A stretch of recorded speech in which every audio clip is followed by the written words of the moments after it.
নমস্কাৰ, মই আপিল ৰহমানে স্বাগতম জনাইছোঁ ইউটিউব চেনেললৈ।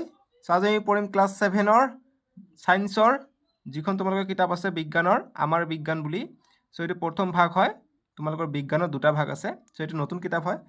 চ' আজি আমি আমাৰ বিজ্ঞানৰ যিটো প্ৰথমটো অধ্যায় দিয়া আছে চেপ্টাৰ 1, সেইটো আজি আমি ধুনীয়াকৈ যিখিনি প্ৰশ্ন উত্তৰ দিয়া আছে এক্সাৰচাইজত সেইখিনি কৰিম, লগতে ভিতৰৰ প্ৰশ্ন তোমালোকৰ পৰীক্ষাত বনাই দিয়া সেইখিনিও কৰিম, ঠিক আছে।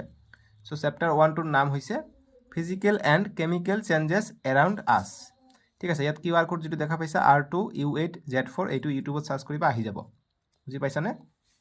এতিয়া নেক্সট তোমালোকে অসমীয়া দি দিয়া আছে ইফালে, অসমীয়া দি দিছে চেপ্টাৰ 1 অৰ্থাৎ অধ্যায় 1 আমাৰ চাৰিওফালৰ ভৌতিক আৰু ৰাসায়নিক পৰিৱৰ্তন, ঠিক আছে। চ' গতিকে এইটো চেপ্টাৰৰ যি অনুশীলনী দিয়া আছে অনুশীলনীৰ প্ৰশ্নবিলাক ইম্পৰ্টেণ্ট। তোমালোকে অনুশীলনী অৰ্থাৎ এক্সাৰচাইজ পেজ নম্বৰ 29 চাবা, ইংৰাজী মিডিয়াম দি অনুশীলনীখিনি দিয়া আছে। আৰু নেক্সট 30th পেজত পেজ নম্বৰ 30th অসমীয়া দি প্ৰশ্নকেইটা দিয়া আছে। গতিকে সকলোখিনি আমি উত্তৰ এইটো ভিডিঅ'তে কৰিম। তোমালোকে জাষ্ট চেনেলটো ছাবস্ক্ৰাইব কৰি দিবা আৰু ভিডিঅ'টো লাইক কৰি দিবা, ঠিক আছে। কিয়নো তোমালোকে ভিডিঅ'টো লাইক কৰিলে কি সুবিধা হয় জানানে? মানে ভিডিঅ'বোৰ তোমালোকে ক্লাছ 7ৰ ভিডিঅ'বোৰ একেৰাহে আহি থাকিব যদি তোমালোকে চেনেলটো ছাবস্ক্ৰাইব কৰা থাকে, ঠিক আছে। বুজি পাইছা এইখিনি?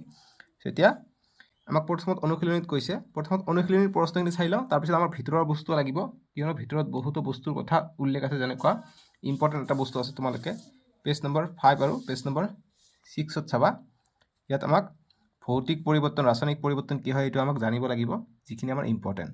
চ' আমি এই প্ৰশ্নখিনি মই ধুনীয়াকৈ সলিউশ্যন কৰাই দিওঁ আৰু বুজাই দিম, তাৰপিছত আমি এক্সট্ৰাকৈ পাঠৰ ভিতৰৰ প্ৰশ্ন তোমালোকক মই শিকাই দিম, ঠিক আছে। আমাক অনুশীলনীত কৈছে যে ইংৰাজী আৰু অসমীয়া দুটাতে কৰিম। কৈছে 1 নম্বৰ যে শুদ্ধ উত্তৰৰ গ'লটো সম্পূৰ্ণকৈ পূৰ কৰা। গতিকে এইবিলাক MCQ টাইপৰ প্ৰশ্ন পৰীক্ষাত কিন্তু হুবহু আহে, ঠিক আছে। চ' গতিকে আমাক MCQ কৰিব দিছে, আমি কৰিম। আমাক 1 নম্বৰ কৈছে যে তলৰ কোনটো ভৌতিক পৰিৱৰ্তনৰ উদাহৰণ। গতিকে ভৌতিক পৰিৱৰ্তন কি হয়? যিটো পৰিৱৰ্তনত কি হয়, আকাৰহে সলনি হয়, তাৰ মান বা তাৰ পৰা নতুন পদাৰ্থৰ উৎপন্ন নহয়।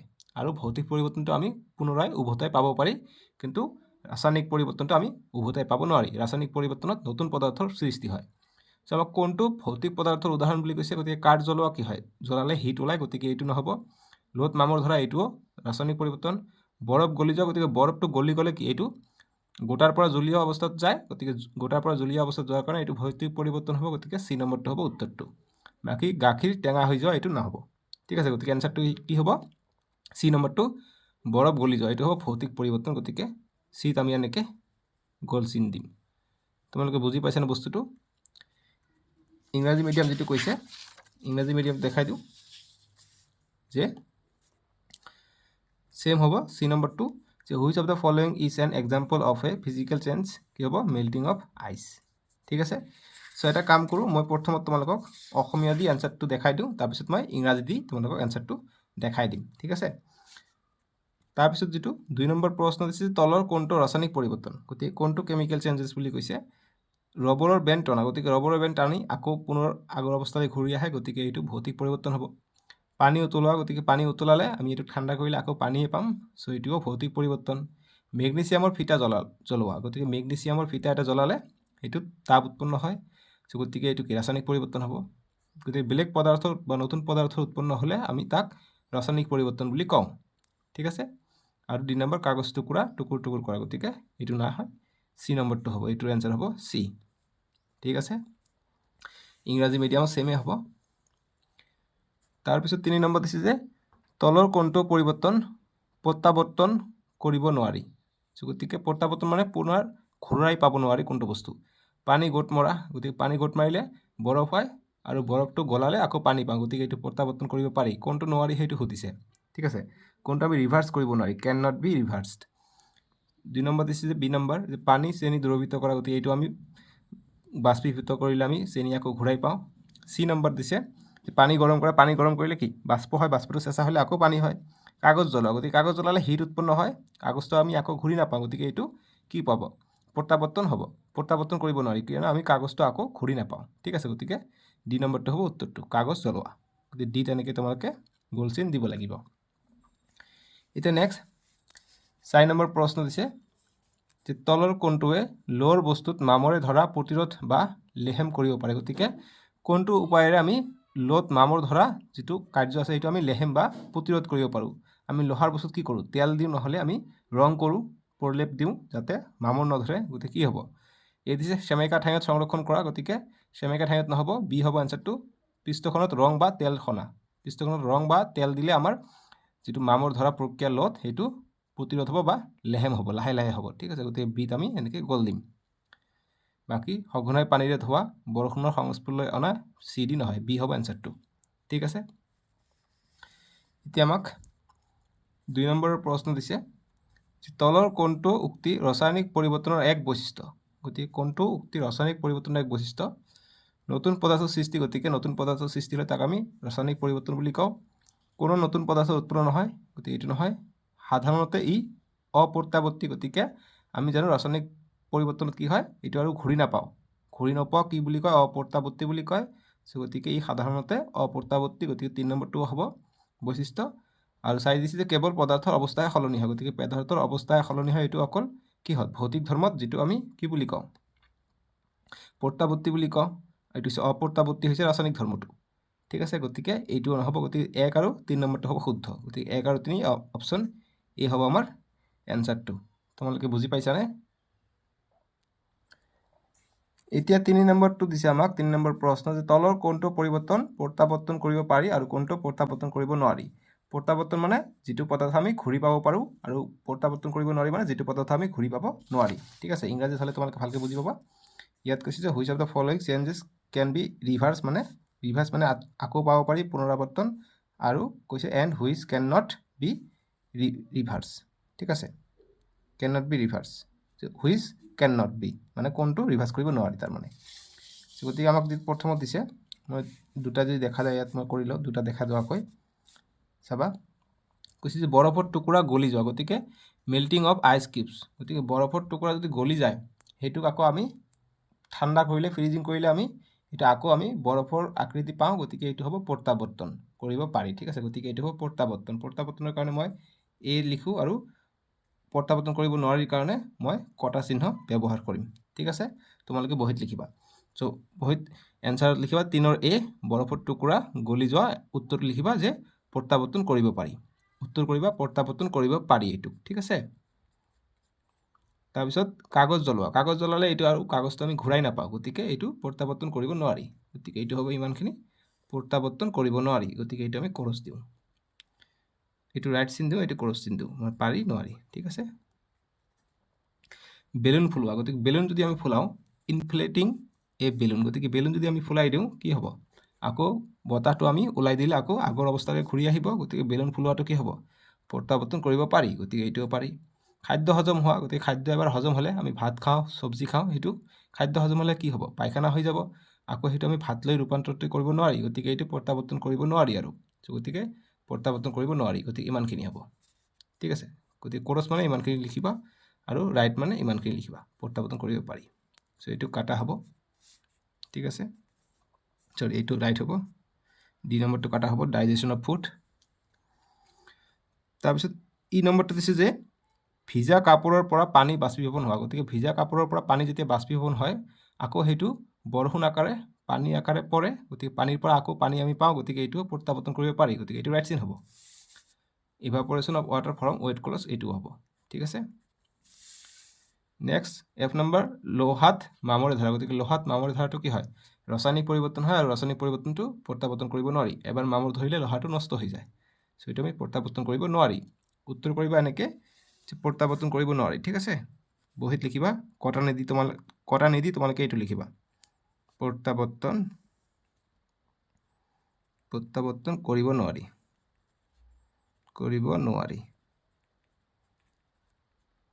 আৰু যেটো পাৰি লিখিবা প্ৰত্যাৱৰ্তন কৰিব পাৰি ইংৰাজীত লিখিবা এইটো যে rusting of iron can not be reversed আৰু এইটো হ'ব ই নম্বৰটো হ'ব কেন বি ৰিভাৰ্সড ঠিক আছে ৰিভাৰ্স বানানটো ইয়াত আছে এতিয়া ৰবৰ বেণ্ড টনা গতিকে ৰবৰ বেণ্ড টানিলে আকৌ আগৰ অৱস্থালৈ আমি ঘূৰি আনিব পাৰোঁ গতিকে এইটো কি হ'ব এইটো প্ৰত্যাৱৰ্তন কৰিব পাৰি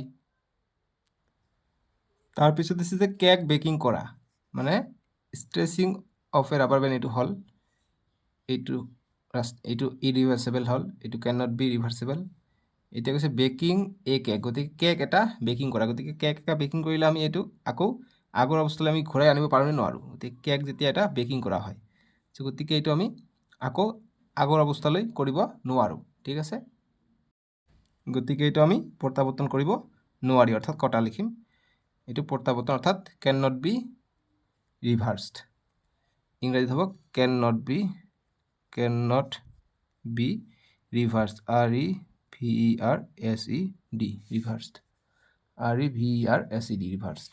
ঠিক আছে, নেক্সট আমাক দিছে পেঞ্চিল জোঙা কৰা, গতিকে পেঞ্চিল এবাৰ জোঙা কৰিলে এইটো আকৌ আগৰ অৱস্থালৈ ঘূৰাই পাব নোৱাৰি, গতিকে এইটোও কি হ'ব? প্ৰত্যাৱৰ্তন কৰিব নোৱাৰি, কেন নট বি ৰিভাৰ্ছ এইটোও। তাৰপিছত পানী ঠাণ্ডা কৰি বৰফলৈ পৰিৱৰ্তন কৰা, গতিকে পানী ঠাণ্ডা কৰি বৰফলৈ পৰিৱৰ্তন কৰাৰ পিছত আকৌ বৰফটো আমি পানীলৈ পৰিৱৰ্তন কৰিব পাৰোঁ, সেইটো গলি গ'লে। চ' এইটো আমি প্ৰত্যাৱৰ্তন কৰিব পাৰিম। চ' এইটো হ'ব ৰাইট। ঠিক আছে, বুজি পালা বস্তুটো? এতিয়া 4 নম্বৰৰ উত্তৰবিলাক মই টাইপিং আকাৰে লৈ আহিছিলোঁ। প্ৰথমতে অসমীয়াৰ পৰা আমি কৰি যাওঁ, তাৰপিছত মই ইংৰাজীত দি কৰিম।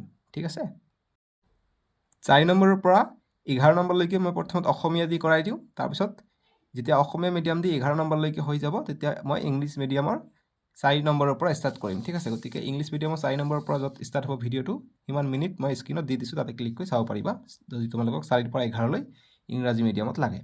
চ' এতিয়া আমি অসমীয়া মিডিয়াম দি প্ৰথমত আৰম্ভ কৰোঁ। 4 নম্বৰ প্ৰশ্ন দিছে যে তলত দিয়াবোৰ শুদ্ধ নে অশুদ্ধ? যদি অশুদ্ধ হয় সেইটো শুদ্ধকৈ লিখা। চ' তলত দিয়াবোৰ শুদ্ধ নে অশুদ্ধ এইটো আমাক ক'ব কৈছে, যদি অশুদ্ধ হয় এইটো আমাক শুদ্ধ কৰিও লিখিব কৈছে। যেনেকুৱা এই নম্বৰটো দিছে যে পানী বৰফ হোৱাটো এটা ৰাসায়নিক পৰিৱৰ্তন। চ' গতিকে পানী বৰফ হোৱাটো এটা ভৌতিক পৰিৱৰ্তনহে। চ' আমি শুদ্ধকৈ লিখিম, এনচাৰ লিখিম যে অশুদ্ধ এইটো, যে শুদ্ধকৈ হ'ব যে পানী বৰফ হোৱাটো এটা ভৌতিক পৰিৱৰ্তন। বি নম্বৰ, যে কাঠ জ্বলালে ছাই, কাৰ্বন ডাই অক্সাইড, জলীয় বাষ্প আদি নতুন পদাৰ্থ উৎপন্ন হয়। গতিকে কাঠ জ্বলালে যদি নতুন পদাৰ্থ উৎপন্ন হয়, তেনেহ'লে কি হয়? এইটো কেমিকেল ৰিয়েকশ্যন হৈ যায়, ৰাসায়নিক বিক্ৰিয়া হৈ যায়। গতিকে ৰাসায়নিক বিক্ৰিয়া বা ৰাসায়নিক পৰিৱৰ্তন হৈ যায়, আৰু এইটো সত্য, গতিকে এইটো হ'ব শুদ্ধ। চি নম্বৰ, যে কাগজ ফাটি যোৱাটো এটা ভৌতিক পৰিৱৰ্তন। গতিকে কাগজ ফাটি গ'লে এইটো কি? ভৌতিক পৰিৱৰ্তন হ'ব, জাষ্ট শ্বেপ চেঞ্জ হয়, আকৃতি চেঞ্জ হ'ব, গতিকে এইটো শুদ্ধ হ'ব। ডি নম্বৰ, যে পানী ভাৱ হোৱাটো এটা ৰাসায়নিক পৰিৱৰ্তন। গতিকে পানী ভাৱ হোৱাটো কি? এটা ভৌতিক পৰিৱৰ্তন, কিয়নো পানী ভাৱ হৈ আকৌ তাক চেঁচা কৰিলে, ঘনীভূত কৰিলে আকৌ পানী পাম, গতিকে এইটো অশুদ্ধ হ'ব। গতিকে এনচাৰ কৰিম অশুদ্ধ। শুদ্ধকৈ হ'ব যে পানী ভাৱ হোৱাটো এটা ভৌতিক পৰিৱৰ্তন। এতিয়া 5 নম্বৰটো দিছে যে খালী ঠাই পূৰ কৰা। এই নম্বৰ দিছে যে লোহাত মামৰে ধৰাটো এটা ডেছ পৰিৱৰ্তন। গতিকে কি পৰিৱৰ্তন হ'ব? তাৰপিছত কৈছে আৰু ই ডেছ হ'ব নোৱাৰে। গতিকে আমি এনচাৰটো কৰিম, উত্তৰ কৰিম যে লোহাত মামৰে ধৰাটো এটা খালী ঠাইত হ'ব ৰাসায়নিক পৰিৱৰ্তন, আৰু ই প্ৰত্যাৱৰ্তী হ'ব নোৱাৰে। প্ৰত্যাৱৰ্তী মানে আকৌ আমি লোহাটোক আমি আগৰ দৰে নাপাওঁ, ঘূৰি নাপাওঁ। ঠিক আছে, এতিয়া বি নম্বৰ দিছে যে পানীত নিমখ দ্ৰৱীভূত কৰাটো এটা ডেছ পৰিৱৰ্তন। গতিকে কি হ'ব? ভৌতিক পৰিৱৰ্তন, আৰু কোনো ডেছ পদাৰ্থ গঠন নহয়, গতিকে নতুন পদাৰ্থ গঠন নহয়। ঠিক আছে, চি নম্বৰ, যে ভাত ৰন্ধা প্ৰক্ৰিয়াটো এটা ডেছ, গতিকে ৰাসায়নিক পৰিৱৰ্তন। ডি নম্বৰ, যে মাখন গলি যোৱাটো এটা কি হ'ব? গতিকে এইটো হ'ব ভৌতিক পৰিৱৰ্তন, কিন্তু মাখন জ্বলাটো এটা ৰাসায়নিক পৰিৱৰ্তন। মাখন গলি গ'লে যেনেকুৱা অৱস্থা তেনেকুৱা জাষ্ট জুলীয়া অৱস্থাত থাকে, আৰু যেতিয়া আমি মাখনটোক জ্বলাই দিওঁ তেতিয়া এইটো পুৰি যায়, গতিকে কি হ'ব? ষ্টাৰ্চবিলাক পুৰি যাব, তেতিয়া এইটো ৰাসায়নিক পৰিৱৰ্তন হ'ব, কাৰণ মাখন জ্বলালে হিট ওলাব, গৰম হ'ব, নহয় জানো? এতিয়া 6 নম্বৰ প্ৰশ্ন দিছে যে কাগজ ফালি পেলোৱা আৰু কাগজ জ্বলোৱা একেধৰণৰ পৰিৱৰ্তন নেকি?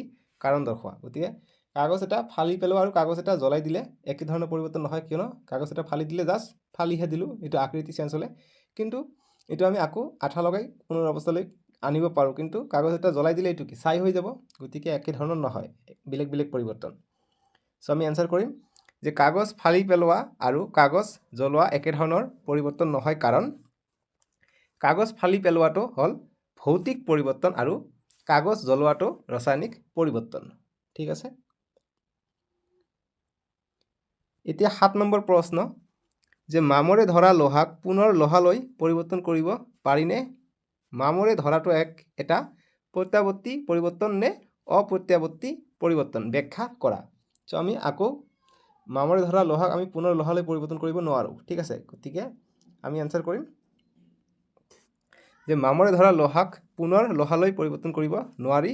মামৰে ধৰাটো এটা অপ্ৰত্যাৱৰ্তী পৰিৱৰ্তন, কাৰণ মামৰে এবাৰ ধৰিলে লোহাক এইটো আমি আকৌ ঘূৰাই পাব নোৱাৰি, সেইকাৰণে অপ্ৰত্যাৱৰ্তী পৰিৱৰ্তন। ঠিক আছে, এতিয়া ব্যাখ্যা কৰিব গৈছে, ব্যাখ্যা কৰিম যে বায়ুত থকা অক্সিজেন আৰু জলীয় বাষ্পৰ লগত বিক্ৰিয়া কৰি লোহাই আইৰণ অক্সাইড নামৰ এবিধ নতুন পদাৰ্থ উৎপন্ন কৰে। এই নতুন পদাৰ্থটোৱে হ'ল মামৰ। এই মামৰ কাৰণে নতুন পদাৰ্থ উৎপন্ন কৰাৰ কাৰণে এইটো আৰু ঘূৰাই পাব নোৱাৰি। ঠিক আছে, এইটো অপ্ৰত্যাৱৰ্তী হৈ যায়। এতিয়া 8 নম্বৰ প্ৰশ্ন দিছে যে মমবাতি জ্বলোৱাৰ সময়ত মম গলা আৰু মম জ্বলা দুয়োটা কাৰ্য একেলগে হয়। ইয়াৰে কোনটো ভৌতিক পৰিৱৰ্তন আৰু কোনটো ৰাসায়নিক পৰিৱৰ্তন কিয়? চ' মম যেতিয়া জ্বলোৱা হয় তেতিয়া দুটাই হয়। চ' গতিকে আমি উত্তৰ কৰিম, এনচাৰ কৰিম যে মমবাতি জ্বলোৱাৰ সময়ত মম গলাটো ভৌতিক পৰিৱৰ্তন আৰু মম জ্বলাটো ৰাসায়নিক পৰিৱৰ্তন। মম যিটো গলি যায় সেইটো হৈছে ভৌতিক পৰিৱৰ্তন, আকাৰৰ চেঞ্জ হৈছে, আকৃতিৰ পৰিৱৰ্তন হৈছে, সেইকাৰণে মম গলাটো হৈ যাব কি ভৌতিক পৰিৱৰ্তন। আনহাতে যিটো মম জ্বলিছিলে গলাটো হৈছে ভৌতিক, কিন্তু যিটো জ্বলি গৈছে জ্বলি আছে সেইটো কাৰ্বন ডাই অক্সাইড গেছ হৈছে, হিট ওলাইছে, তাপ ওলাইছে, নহয় জানো? গতিকে সেইটোৰ কাৰণে এইটো কি হৈ যাব, মম জ্বলাটো ৰাসায়নিক পৰিৱৰ্তন হৈ যাব। ঠিক আছে, মই আশা কৰিছোঁ তোমালোকে বস্তুটো বুজি পাইছা। গতিকে মম জ্বলাটো ৰাসায়নিক পৰিৱৰ্তন। এতিয়া কিয় বুলি কৈছে লিখিম যে কাৰণ মম গলিলে মমৰ আকাৰ সলনি হয়, কিন্তু মম জ্বলিলে তাপ নিৰ্গত হয়, লগতে কাৰ্বন ডাই অক্সাইড গেছ মুকলি হয়। এতিয়া 9 নম্বৰ প্ৰশ্ন দিছে যে তলৰ গল্পটো পঢ়া আৰু প্ৰশ্নবোৰৰ উত্তৰ দিয়া। আমাক কৈছে যে এজন কৃষকে সতেজ কুঁহিয়াৰৰ ৰস সংগ্ৰহ কৰে, এইটো ভৌতিক পৰিৱৰ্তন নে ৰাসায়নিক পৰিৱৰ্তন আমাক লিখিব কৈছে। তাৰপিছত কৈছে যে তেখেতে ৰসখিনি উলিয়াই গুড়, এইটো ভৌতিক পৰিৱৰ্তন হ'ব, ৰাসায়নিক পৰিৱৰ্তন হ'ব। গতিকে ৰসখিনি উলিয়াই গুড় তৈয়াৰ কৰে। তাৰপিছত কৈছে যে পাছলৈ গুড় খুন্দি গুড়ি কৰে, এইটো কি পৰিৱৰ্তন? তাৰপিছত কৈছে যে কৃষকজনে কিছু গুড় ব্যৱহাৰ কৰি মিঠাই তৈয়াৰ কৰে, য'ত গুড় গৰম কৰি বাদামৰ সৈতে মিহলাই চিকি তৈয়াৰ কৰে। গতিকে এইটো কি পৰিৱৰ্তন কি হ'ব, ভৌতিক হ'ব নে ৰাসায়নিক পৰিৱৰ্তন হ'ব, আমাক সুধিছে। এতিয়া লাষ্টত কি কৈছে চাবা যে কাহিনীটোৰ এটা উপযুক্ত নাম দিয়া আৰু বন্ধনীত থকা সঠিক বিকল্পবোৰ চিহ্নিত কৰা। সঠিকটো আমাক দিব কৈছে আৰু এটা নাম দিব কৈছে কাহিনীটোৰ। চ' গতিকে তোমালোকে যিকোনো নাম দিব পাৰা। ঠিক আছে, চ' মই এটা নাম দিছোঁ, তোমালোকে চোৱা যে কুঁহিয়াৰৰ খেতি কৰা কৃষক, কাহিনীটোৰ নাম দিছোঁ। ঠিক আছে, এতিয়া আমাক প্ৰথমত যিটো দিছে যে এজন কৃষকে সতেজ কুঁহিয়াৰৰ ৰস সংগ্ৰহ কৰে, গতিকে এইটো হ'ব ভৌতিক পৰিৱৰ্তন, কিয়নো কুঁহিয়াৰৰ পৰা ৰস আহিছে, এইটো ভৌতিক পৰিৱৰ্তন হৈছে, তাক চেপি ৰসটো ওলাই লৈছে। তাৰপিছত তেখেতে ৰসখিনি উলিয়াই গুড় তৈয়াৰ কৰে, গতিকে গুড় তৈয়াৰ কৰাটো কি হ'ব, ৰাসায়নিক পৰিৱৰ্তন হ'ব। তাৰপিছত পাছলৈ গুড় খুন্দি গুড়ি কৰে, গতিকে গুড় খুন্দি গুড়ি যেতিয়া কৰে এইটো জাষ্ট গুড়ৰ পৰা পাউডাৰ কৰিছে, গুড়ি কৰিছে, সেইটো কি হ'ব, অকল আকাৰৰ পৰিৱৰ্তন হৈছে, গতিকে ভৌতিক পৰিৱৰ্তন হ'ব। আৰু শেষত দিছে যে কৃষকজনে কিছু গুড় ব্যৱহাৰ কৰি মিঠাই তৈয়াৰ কৰে, য'ত গুড় গৰম কৰি বাদামৰ সৈতে মিহলাই চিকি তৈয়াৰ কৰে, গতিকে এইটো হ'ব ৰাসায়নিক পৰিৱৰ্তন। এতিয়া 10 নম্বৰ প্ৰশ্ন দিছে আমাক যে ইয়াত কিছু পৰিৱৰ্তন দিয়া হৈছে, ভৌতিক পৰিৱৰ্তনবোৰ এৰে সূচোৱা হৈছে, যিটো ভৌতিক সেইটো এৰে দেখুওৱা হৈছে, এৰে চিহ্নিত কৰা। ৰাসায়নিক পৰিৱৰ্তনটো বিৰে, গতিকে ৰাসায়নিকটো বিৰে পৰিৱৰ্তন কৰিব দিছে, চিহ্নিত কৰা। আৰু ভৌতিক আৰু ৰাসায়নিক পৰিৱৰ্তন দুয়োবিধ পৰিৱৰ্তনক চিৰে চিহ্নিত কৰা, গতিকে য'ত ভৌতিক আৰু ৰাসায়নিক দুয়োটা ঘটিছে তাক আমি চিৰে চিহ্নিত কৰিব দিছে। যেনেকুৱা এইটো কৈছে যে এইটো হৈছে ভৌতিক পৰিৱৰ্তন, বিটো হৈছে ৰাসায়নিক পৰিৱৰ্তন, আৰু চিটো হৈছে ভৌতিক আৰু ৰাসায়নিক দুটাই ঘটিছে। যেনেকুৱা মমবাতি জ্বলা। ঠিক আছে, মমবাতি বাৰ্নিং অফ কেণ্ডেল, মমবাতি জ্বলাটো কি হয়, মমবাতি জ্বলা বাৰ্নিং অফ কেণ্ডেলটো কি হয়, ইয়াত ভৌতিকো ঘটে। ভৌতিকটো কি, মমবাতিটো গলে আৰু মমবাতি জ্বলি যিটো জুই ওলায়, হিট ওলায়, তাপ ওলায়, সেইটো হৈছে ৰাসায়নিক পৰিৱৰ্তন। গতিকে মমবাতি জ্বলাটো এটা ভৌতিক আৰু ৰাসায়নিক পৰিৱৰ্তন দুটাই থাকে তাতে। ঠিক আছে, চ' এতিয়া চাওঁ কোনটোত কি আছে। গাখীৰ ঠাণ্ডা কৰি আইচক্ৰীমলৈ পৰিণত কৰা, গতিকে গাখীৰটো ঠাণ্ডা কৰি আইচক্ৰীমলৈ পৰিৱৰ্তন কৰিলে কি হয়, জুলীয়াৰ পৰা গোটালৈকে লৈ যায়, গতিকে এইটো কি হ'ব, ভৌতিক পৰিৱৰ্তন হ'ব। গতিকে এই দিছোঁ। উদ্ভিদৰ সালোক সংশ্লেষণ প্ৰক্ৰিয়া, গতিকে উদ্ভিদৰ সালোক সংশ্লেষণ প্ৰক্ৰিয়াত বহুতো বিক্ৰিয়া সংঘটিত হয়, সেইকাৰণে এইটো ৰাসায়নিক বিক্ৰিয়া হ'ব, গতিকে এইটো হ'ব বি। সোণ গলোৱা, গতিকে সোণ যদি গলোৱা হয় তেতিয়া তাৰ ৰাসায়নিক পৰিৱৰ্তন নহয়, অকল ভৌতিকহে পৰিৱৰ্তন হয়, গতিকে সোণ গলোৱাটো কি হ'ব? ভৌতিক পৰিৱৰ্তন, অৰ্থাৎ এইটো এ হ'ব। কাগজ জ্বলোৱাটো কি হ'ব? কাগজ জ্বলালে কি হয়? তাৰ পৰিৱৰ্তন হয়, গতিকে কাগজ জ্বলোৱাটো কি হ'ব? ৰাসায়নিক পৰিৱৰ্তন হ'ব, গতিকে ৰাসায়নিক পৰিৱৰ্তন। ঠিক আছে, গতিকে এইটো হ'ব বি, ৰাসায়নিক পৰিৱৰ্তন হয়। তাৰপিছত কাঁচৰ বটল ভাঙি যোৱা, গতিকে কাঁচৰ বটলটা ভাঙি গ'লে এইটো আকৃতি বিচ্ছিন্ন হৈ যায়, গতিকে কাঁচৰ বটলটো ভাঙি গ'লে জাষ্ট কি হয়? জাষ্ট ভৌতিক পৰিৱৰ্তনে হয়, গতিকে এইটো হ'ব এ। জলীয় বাষ্পক ঘনীভূত কৰা, গতিকে জলীয় বাষ্পক ঘনীভূত কৰিলে জলীয় বাষ্পৰ পৰা গেছৰ পৰা পানী লৈ আহিলে কি হ'ব? এইটো জাষ্ট ভৌতিক ধৰ্ম হ'ব, গতিকে এইটোও এ হ'ব। ভাত ৰন্ধা, ভাত ৰন্ধা কি হয়? ৰাসায়নিক বিক্ৰিয়া, গতিকে ইয়াত বি হ'ব। জুই শলাৰ কাঠি জ্বলোৱা, গতিকে জুই শলাৰ কাঠি জ্বলালে জুই লাগে, তাপ উৎপন্ন হয়, গতিকে এইটো ৰাসায়নিক বিক্ৰিয়া হ'ব, গতিকে এইটোও বি হ'ব। গতিকে চি নাইচোন, গতিকে চিৰ কাৰণে তোমালোকে এক্সট্ৰাকৈ লিখি ল'বা মম জ্বলা। ঠিক আছে, বাৰ্নিং অফ কেণ্ডেল। চ' ইয়াত এইখিনি হ'ব, এ আৰু বি আছে, চি নাই। এতিয়া আমাক 11 নম্বৰটো দিছে যে ৰবিয়ে পৰীক্ষা কৰিব বিচাৰিছিল যে কোনবোৰ পদাৰ্থ মিহলি কৰিলে কাৰ্বন ডাই অক্সাইড গেছ নিৰ্গত হয়। তেওঁ তলত দিয়া ধৰণে কৰিবলৈ প্ৰচেষ্টা কৰিছিল। গতিকে যেতিয়া বেকিং সোডা আৰু নেমু ৰস দিছে তেতিয়া কি হৈছিলে? কাৰ্বন ডাই অক্সাইড উৎপন্ন হয়। চেনি আৰু পানী দিলে একো উৎপন্ন নহয়, জাষ্ট মিক্স হৈ যায়। ভিনেগাৰ আৰু কাপোৰ ধোৱা সোডা দিলেও কাৰ্বন ডাই অক্সাইড উৎপন্ন হয়। নিমখ আৰু পানী যোগ কৰিলে পানীটো নিমখীয়া হৈ যায়, এইটো একো নহয়। এ আৰু বিতহে কাৰ্বন ডাই অক্সাইড উৎপন্ন হয়। এতিয়া কি কৈছে যে প্ৰতিটো ক্ষেত্ৰতে নিৰ্গত হোৱা গেছ তেওঁ চূণৰ পানীৰ মাজেৰে প্ৰবাহিত কৰিছিল। কোনবোৰ ক্ষেত্ৰত চূণৰ পানী গাখীৰৰ দৰে বগা হ'ব? এটা সাধাৰণ ৰাসায়নিক বিক্ৰিয়াৰে কাৰণটো লিখা। চ' গতিকে এ আৰু চিৰ ক্ষেত্ৰত যেতিয়া চূণৰ পানীৰ মাজেদি যাব, এই বেকিং সোডা আৰু নেমু ৰসত যিখিনি উৎপন্ন হৈছে গেছটো, সেই গেছটো কি হ'ব? চূণ পানী গাখীৰৰ দৰে বগা হ'ব। ঠিক আছে, গতিকে এ আৰু চিৰ কাৰণে। চ' এইটো এতিয়া আমাক বিক্ৰিয়া লিখিব কৈছে। 11 নম্বৰটো বিক্ৰিয়া আৰু কাৰণ, সাধাৰণ ৰাসায়নিক বিক্ৰিয়াৰে কাৰণ লিখাব কৈছে। গতিকে আমি লিখিম, এনচাৰটো লিখিম যে বেকিং সোডা যোগ নেমু টেঙাৰ ৰস আৰু ভিনেগাৰ যোগ কাপোৰ ধোৱা সোডাৰ ক্ষেত্ৰত চূণ পানীৰ গাখীৰৰ দৰে বগা হ'ব।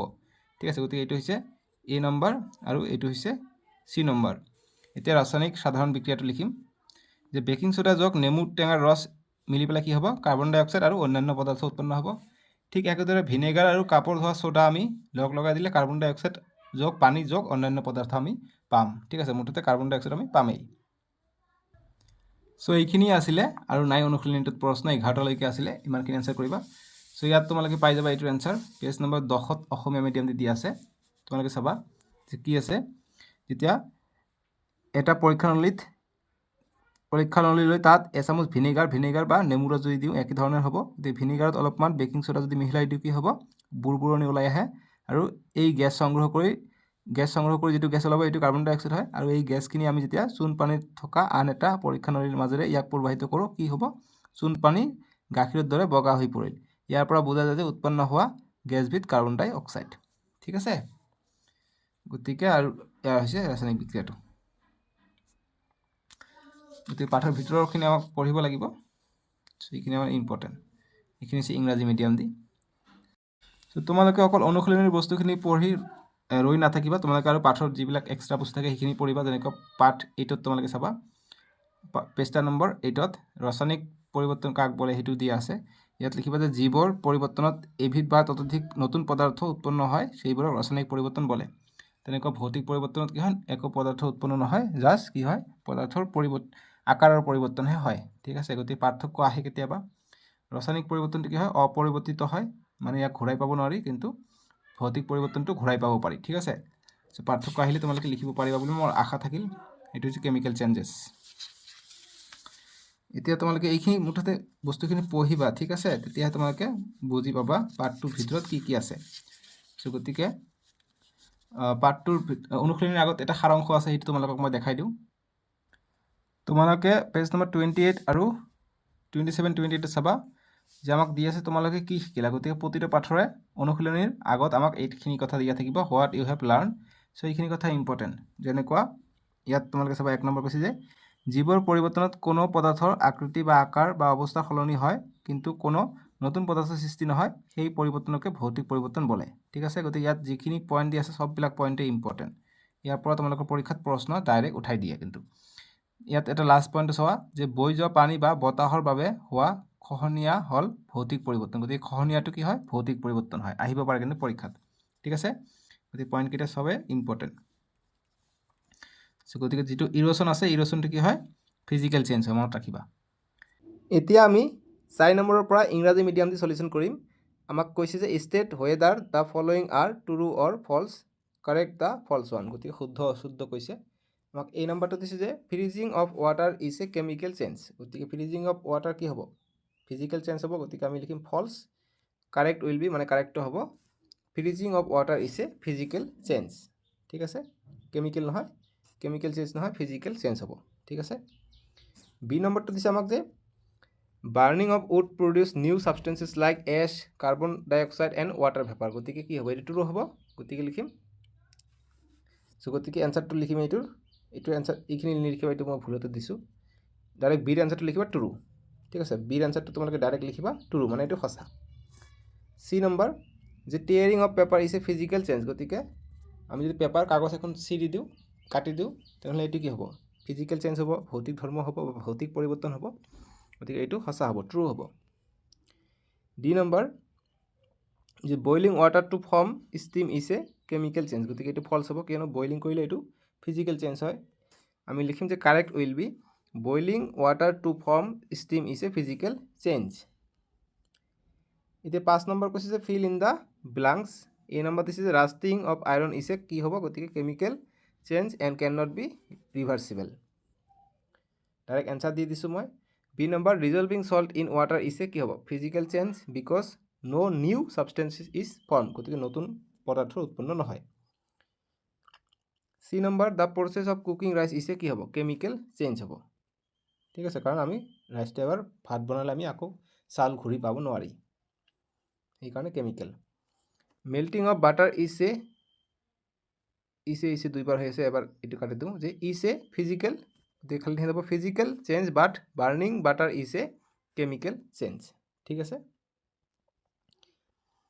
এতিয়া 6 নম্বৰ প্ৰশ্ন দিছে যে is tearing paper and burning paper the same kind of change explain with reasons গতিকে কাগজ এটা জ্বলাই দিয়া আৰু কাগজ এটা কটা বা ফটা দুটা ছেম ধৰণৰ পৰিৱৰ্তন নেকি গতিকে ছেম ধৰণৰ পৰিৱৰ্তন নহয় চ' আমি এনচাৰটো কৰিম যে no' tearing paper is physical change and burning paper is chemical change যে কাগজ চিঙাটো এটা কি হয় ফিজিকেল হয় ভৌতিক ধৰ্ম হয় আৰু যি আমি আগুন জুই জ্বলাই দিওঁ কাগজত তেতিয়া এইটো কেমিকেল চেঞ্জ হ'ব ৰাসায়নিক পৰিৱৰ্তন হ'ব এতিয়া লিখিম যে because tearing of paper not change or produce anything but in case of burning of paper it produces heat gases বা গেছ ইটিচি যে যেতিয়া আমি পেপাৰ এটা জ্বলাই দিওঁ তেতিয়া গৰম উৎপন্ন হয় আৰু গেছ উৎপন্ন হয় ঠিক আছে ধুমা যিটো দেখা পাওঁ ধুমাৰ লগত গেছো ওলাই যায় কাৰ্বন ডাইঅক্সাইড এতিয়া 7 নম্বৰ প্ৰশ্ন দিছে যে can rusted iron be change back to iron is rusting a reversible or irreversible change explain গতিকে ৰাষ্টিং অৰ্থাৎ মামৰে ধৰাটো ৰিভাৰ্চিবল হয়নে ইৰিভাৰ্চিবল আকৌ ঘূৰাই পাব পাৰোঁনে গতিকে এইটো নোৱাৰোঁ আমি ৰডটো এবাৰ মামৰে ধৰিলে ৰাষ্টিং হ'লে চ' আমি এনচাৰ কৰিম ন' মানে আমি ঘূৰাই নাপাওঁ যে ইট ইজ ইৰিভাৰ্চিবল চেঞ্জ আমি ইয়াক আকৌ ঘূৰাই নাপাওঁ এইটো irreversible we can not get iron back after rusting যে আমি লগ আকৌ ঘূৰাই নাপাওঁ যেতিয়া মামুৰ ধৰে ঠিক আছে এতিয়া 8 নম্বৰ প্ৰশ্ন যে when a candle is lit মানে জ্বলোৱা হয় যেতিয়া কেণ্ডেল এটাক both melting of wax and burning of wax takes place which of this is a physical change and which is a chemical change why so' কোনটো physical কোনটো chemical আমাক ওলাব কৈছে যেতিয়া এটা মমবাতি জ্বলোৱা হয় আমি এনচাৰ কৰিম যে when a candle is lit যেতিয়া এটা মমবাতি জ্বলোৱা হয় both melting of wax and burning of wax take place যে melting of wax is a physical change যিটো মমটো গ'লে এইটো হৈছে ফিজিকেল চেঞ্জ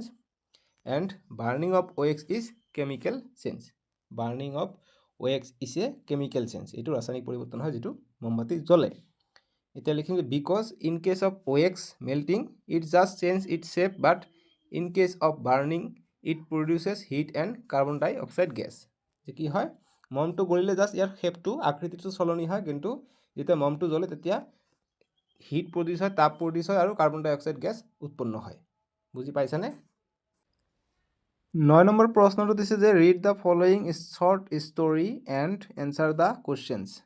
শ্বৰ্ট ষ্টৰি এটা দিছে যে farmer collects fresh sugar cane juice, physical change, chemical change, কোনটো হ'ব এইটো কৈছে। He boils the juice to make jaggery, physical change নে কেমিকেল চেঞ্জ হ'ব। তাৰপিছত later he grinds the jaggery to powder form FORM, form physical change হ'ব নে chemical change হ'ব। The farmer uses some jagger to make sweets where jaggery is heated with mixed with peanut from chickpea, এইটো physical change নে chemical change হ'ব আমাক ক'ব কৈছে। আৰু এতিয়া আমাক কৈছে যে give a suitable title to the story and tick the correct option in bracket, গতিকে টিক কৰিব কৈছে। চ' গতিকে মই এনচাৰটো দিছোঁ, এইটো আমি শ্বৰ্ট এটা টাইটেল দিছোঁ যে এই চুগাৰ কেন ফাৰ্মাৰ। প্ৰথমত যিটো দিছে যে এই farmer collects fresh sugar cane juice, এইটো চুগাৰ কেনৰ পৰা জুইচ হ'লে এইটো কি হ'ব ফিজিকেল চেঞ্জ হ'ব। তাৰপিছত হি boils the juice to make জেগৰী, যেতিয়া চুগাৰ কেন ৰসৰ পৰা যেতিয়া কি বনোৱা হয় গুড় বনোৱা হয় তেতিয়া এইটো কেমিকেল চেঞ্জ হ'ব। তাৰপিছত later he grinds the jaggery to powder, গতিকে যেতিয়া গুড়টো গুড়ি কৰি পাউডাৰ সৰু সৰু আকাৰত লৈ যায় ডাঙৰৰ পৰা সৰুলৈ, গতিকে আকাৰ পৰিৱৰ্তন হৈছে, গতিকে এইটো ফিজিকেল চেঞ্জ হ'ব অৰ্থাৎ ভৌতিক পৰিৱৰ্তন হ'ব। তাৰপিছত the farmer uses some jaggery to make sweet where jaggery is heated and mixed with peanuts from chikki, গতিকে এইটো কি হ'ব যিহেতু হিট কৰিছে গতিকে এইটো কেমিকেল চেঞ্জ হ'ব। ঠিক আছে, ৰাসায়নিক পৰিৱৰ্তন হ'ব বা ৰাসায়নিক চেঞ্জেছ হ'ব। 10 নম্বৰ প্ৰশ্ন দিছে যে some change are given here, right physical change in the are marked A, গতিকে এ লিখিব কৈছে ফিজিকেল চেঞ্জ হ'লে, আকৌ কেমিকেল চেঞ্জ লিখিব কৈছে বি হ'লে। বি হ'ল মানে কেমিকেল চেঞ্জ যিটো থাকিব সেইটোত বি লিখিব গৈছে, আৰু যিটোত কেমিকেল আৰু ফিজিকেল দুয়োটা চেঞ্জ আছে মানে ভৌতিক আৰু ৰাসায়নিক দুয়োটা পৰিৱৰ্তন আছে তাত আমাক চি লিখিব গৈছে। চ' গতিকে freezing of milk into ice cream, গতিকে এইটো কি হ'ব এইটো ফিজিকেল চেঞ্জ হ'ব, এ লিখিম। ফটোচিনথেচিছ ইন প্লান্ট এইটো কেমিকেল চেঞ্জ, এইটো বি লিখিম। মেল্টিং অফ গল্ড এইটো ফিজিকেল চেঞ্জ হ'ব, ভৌতিক পৰিৱৰ্তন এ লিখিম। বাৰ্নিং অফ পেপাৰ এইটো কি হ'ব এইটো কেমিকেল চেঞ্জ বি হ'ব। ব্ৰেকিং অফ গ্লাছ বটল এইটো ভৌতিক পৰিৱৰ্তন এ হ'ব। কনডেনচেশ্যন অফ ৱাটাৰ এইটো কি হ'ব এইটো ভৌতিক পৰিৱৰ্তন ফিজিকেল চেঞ্জ এ হ'ব। কুকিং অফ ৰাইচ এইটো কেমিকেল ৰিয়েকশ্যন ৰাসায়নিক পৰিৱৰ্তন হ'ব, গতিকে এইটো ৰাসায়নিক পৰিৱৰ্তন হ'লে বি লিখিব দিছে। আৰু লাইটনিং অফ মেচ ষ্টিক হ'লে এইটো ৰাসায়নিক পৰিৱৰ্তন হ'ব, গতিকে বি হ'ব। গতিকে চি নাই, ফিজিকেল আৰু কেমিকেল চেঞ্জ হোৱা তেনেকুৱা উদাহৰণ দিয়া নাই, গতিকে তেনেকুৱা উদাহৰণ এটা আছে বাৰ্নিং অফ কেণ্ডেল। ঠিক আছে, burning of candle CNDL, candle already আমি প্ৰশ্নত পাইছোঁ, 8 নম্বৰটোত পাইছোঁ, ইয়াত দুয়োটাই হয় ফিজিকেল এণ্ড কেমিকেল দুয়োটাই হয়। ঠিক আছে, চ' যি কি নহওক এতিয়া 11 নম্বৰটো দিছে আমাক যে Ravi wanted to test which substance release carbon dye oxide with mixed when try following. So' carbon dye oxide কেতিয়া উৎপন্ন হ'ব যেতিয়া বেকিং চ'ডা আৰু লেমন জুইচ উৎপন্ন হ'ব, গতিকে এইটোত ওলাব। চুগাৰ ৱাটাৰত নোলায়, চল্ট ৱাটাৰত নোলায়, চিত ওলাব। ভিনেগাৰ আৰু ৱাশ্বিং চ'ডা আমি মিহলি কৰিলে কাৰ্বন ডাই অক্সাইড পাম। এতিয়া কি কৰিছে ৰবিয়ে এইখিনি বস্তুক he pass the gas released is case for lime water which case will be lime water turn milky, গতিকে কোনটো লাইম ৱাটাৰ মিল্কি হ'ব, গতিকে এ নম্বৰ আৰু চি নম্বৰটো মিল্কি হ'ব, যিহেতু বেকিং চ'ডা আৰু লেমন এইবিলাক দিলে আমাৰ কি ওলায় কাৰ্বন ডাই অক্সাইড গেছ ওলায়। Write the reason with simple chemical reaction, গতিকে কেমিকেল ৰিয়েকশ্যন দি আমাক ৰিজনটো লিখিব দিছে। চ' গতিকে একেবাৰে সহজ প্ৰশ্ন। চ' গতিকে 11 নম্বৰটোৰ এনচাৰ আমি কৰি লওঁ। 11 নম্বৰৰ এনচাৰ এটা ইকুৱেশ্যন দিব কৈছে। চ' কাৰ্বন ডাই অক্সাইড গেছ ৰিলিজ হ'ব, গতিকে এ আৰু বি। ঠিক আছে, হুইচ গেছ, গতিকে এ আৰু B gas will the lime water turn milky MILKY, যে 1 নম্বৰ আৰু চি নম্বৰ 1 আৰু চি নম্বৰ কেছত মিল্কি হ'ব। ঠিক আছে, টাৰ্ণ মিল্কি হ'ব।